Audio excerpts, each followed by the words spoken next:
lebih jelasnya, kalau tadi ini yang titik-titik gempa tadi adalah dari permukaan sampai 300 kilo. Sekarang kita pilih yang gempa dangkal saja. Dari 0 sampai 50 kilo. Ini namanya adalah gempa-gempa dangkal. Kemudian dari gempa-gempa dangkal ini kita buang yang milik subduksi. Subduksi apa? Subduksi adalah yang pertemuan dengan lempeng Australia di sini. Ini dengan lempeng Pasifik, di sini dengan lempeng Filipina. Nah, jadi kalau gempa ini kita epicenter ini kita buang, maka yang ini hilang. Karena ini tadi milik pertemuan lempeng. Kemudian masih banyak jerawatnya. Kemudian kita tahu bahwa ada sesar-sesar di darat. Maka yang berada di dalam garis ini kita buang. Ternyata setelah kita buang, masih banyak titik. Masih banyak epicenter. Apa kesimpulannya? Masih banyak kejadian gempa yang kita tidak tahu milik siapa.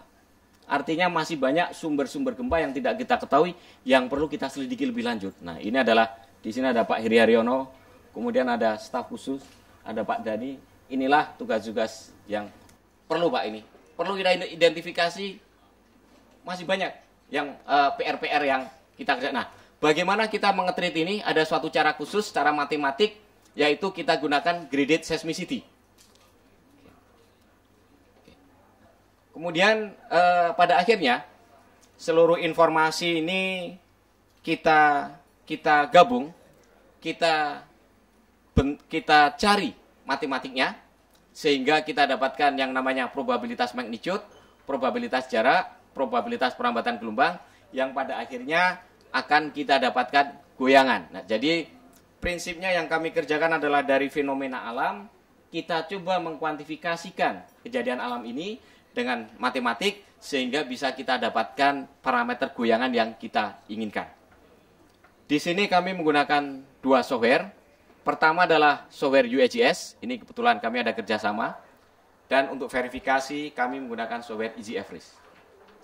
Hasil yang telah kami selesaikan, yaitu peta gempa untuk 500 tahun, untuk 1000 tahun, dan juga untuk 2500 tahun.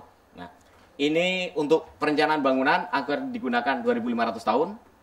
Untuk dam, tergantung ukuran damnya, bisa 1000 tahun.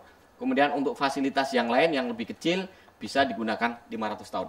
Jadi sudah kami persiapkan untuk kemungkinan berbagai alternatif. Salah satunya adalah selain dam, jembatan besar, misalkan Suramadu, menggunakan periode ulang 1000 tahun. Kami, kalau peta yang lama adalah peta percepatan, maka di sini bukan hanya peta percepatan, kami juga mengeluarkan peta respons spektra karena juga menggambarkan frekuensi daripada goyangan di batuan dasar. Kemudian selain kami menghasilkan peta, kami juga dalam proses menyelesaikan dokumentasi laporan teknis detail, Pak. Ini nanti kami selesaikan, di mana kami ini akan kita pasang di web, di mana untuk semua orang bisa mengetahui, bisa belajar dari situ bagaimana mengenai hazard di Indonesia. Dan ini kita harapkan ini kita juga bisa dapat masukan dari publik, di mana ini untuk perbaikan pada revisi-revisi yang untuk SNI untuk 3-5 tahun ke depan. Kemudian inilah hasil peta kami, misalkan untuk 500 tahun. Nah, ini secara global kita lihat bahwa terjadi kenaikan yang signifikan di daerah yang dekat dengan sumber gempa. Ini adalah sesar Sumatera. Kemudian di sini ada juga ini sesar Lembang. Di sini ada Palukuru. Kemudian ini Sorong. Nah, ini di daerah Irian. Ini kalau kita bandingkan dengan peta yang lama, yang kita blok merah ini lebih besar, signifikan, sekitar 2 kalinya. Artinya memang hazard di daerah sekitar sesar-sesar ini jauh lebih besar dari yang kita perkirakan sebelumnya. Kalau kita lihat misalkan Sumatera, ini adalah peta yang berlaku saat ini. Ini adalah peta yang kita usulkan. Maka Aceh, kalau peta lama percepatannya adalah 0,2 G, sekarang menjadi 0,33. Ini naik sekitar 60%.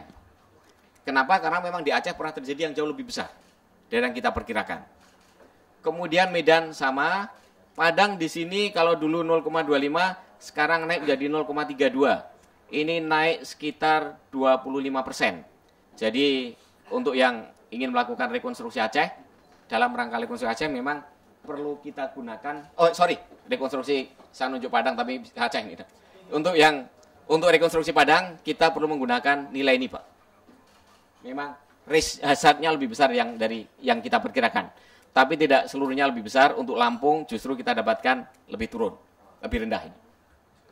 Kemudian kalau kita lihat Jawa, Jakarta peta yang ada 0,15, sekarang 0,2, ada kenaikan sekitar 30%. Nah, ini nanti kita lihat, belum tentu kalau ada naik ini yang sampai di permukaan juga naik. Jadi memang ada terjadi kenaikan Jakarta. Yang lebih signifikan adalah Bandung, dulu 0,2, sekarang 0,28, karena adanya sesar Lembang. Kebetulan ini saya tinggal di Lembang, kalau bisa sih sebenarnya turun Pak, tapi ini memang kenyataannya naik ini. Pak Dhani juga tinggal di Lembang ini. Di Jogja, kalau kita lihat peta kita dulu 0,15, sekarang 2 kalinya. Kenapa demikian? Karena waktu kita membuat peta dulu, kita tidak memperkirakan bahwa di Jogja ada sesar. Jadi memang dulu belum kita perhitungkan. Kalau kita lihat bedanya, inilah selisih percepatan di batuan dasar antara yang sesama 500 tahun, peta lama dengan peta yang baru. Memang pada daerah yang ada sesar, ini kita dapatkan kenaikan yang signifikan. Jadi untuk yang pembangunan daerah, untuk RT RW dan lain-lain, kita perlu melihat ini. Karena otomatis akan berdampak kepada biaya. Kita lihat juga di daerah Jawa Barat ada kenaikan, Semarang juga ada kenaikan. Kemudian kita juga telah menghasilkan peta untuk 1000 tahun. Juga kita lihat trennya sama, di daerah sekitar sesar terjadi kenaikan yang signifikan goyangannya. Kita juga telah menghasilkan peta untuk 2500 tahun. Trennya sama. Kemudian kami selain peta, percepatan juga membuat peta respon spektra. Ini mungkin terlalu teknis, ini adalah hubungannya dengan frekuensi, yang nanti hubungannya dengan frekuensi pada bangunan. Kemudian peta ini telah ditandatangani oleh Bapak Menteri. Ini terlihat di sini, ini Pak Wayan, sebelah saya ini. Kemudian ini juga ada dari yang lain, ini Pak Harjono dari PMG. Ini telah diterima resmi dan ditandani untuk digunakan dalam SNI tahun 2010. Nah, kami di sini mengucapkan terima kasih yang setinggi-tingginya atas partisipasi dan bantuan dari berbagai pihak. Pertama adalah Departemen Pekerjaan Umum, kemudian UAGS, Ristek, dan ini bantuan dana dari AIFDR. Meskipun kami tadi kami sampaikan, telah menghasilkan peta gempa yang menurut kami ini adalah sudah best effort yang bisa dikerjakan.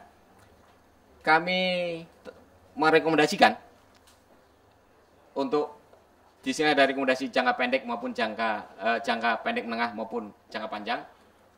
Pertama adalah perlu adanya investigasi mikroseismik untuk pemetaan patahan-patahan yang belum teridentifikasi. Tadi kami sampaikan bahwa kalau kita plot di Indonesia banyak epicenter yang tidak bertuan. Artinya masih banyak sesar-sesar yang tidak kita ketahui. Nah, karena itu memang menjadi tugas Pak Hari, kemudian Pak Eri Haryono, yang Pak Dhani dan lain-lainnya, ini PR-nya masih banyak untuk melakukan identifikasi. Ini kami usulkan dalam studi jangka ke depan.